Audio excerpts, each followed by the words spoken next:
Flash Reports!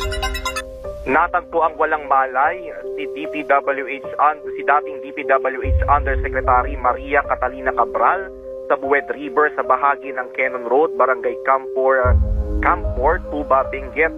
Ayon sa inisyal na impormasyon mula sa Benguet Police Provincial Office, bandang alas 3 ng hapon kahapon ay bumiyahe ang biktima kasama ang kanyang driver patungong La Union. Huminto umano sila sa bahagi ng Cannon Road sa Camp 5 kung saan hiniling ng biktima na mapag-isa ito. Ayon sa driver, bumalik siya makalipas ang ilang oras, ngunit hindi na niya nakita ang biktima. Naghanap siya sa lugar at maging sa isang hotel sa Baguio City, ngunit bigo pa rin ang driver na matagpuan si Cabral. Dahil dito, nag-report siya sa pulisya bandang alas 7 ng gabi kahapon.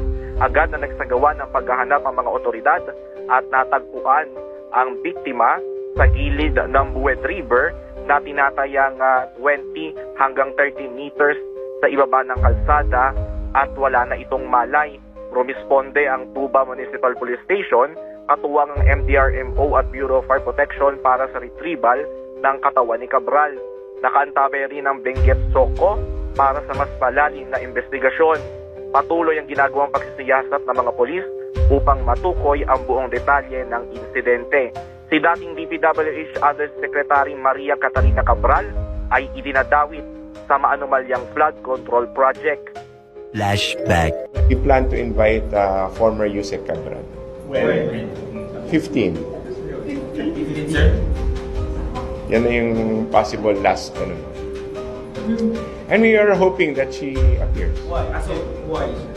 Well, I cannot divulge that, but there are information that the commission would want to get from her. Yes, I believe there was already a subpoena. Si DPWH Undersecretary Maria Catalina Cabral, siya raw ang pasimuno sa umano'y budget insertions.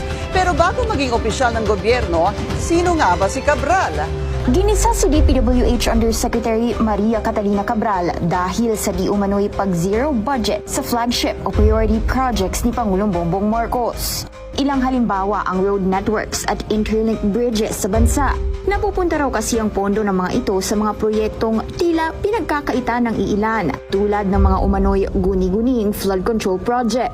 Sa makatwid, merong direct correlation yung pagdadagdag mo sa operation at pagbawas do sa flagship projects. Malaking problema ito, Yusek, kaya namin pinopoint out ito.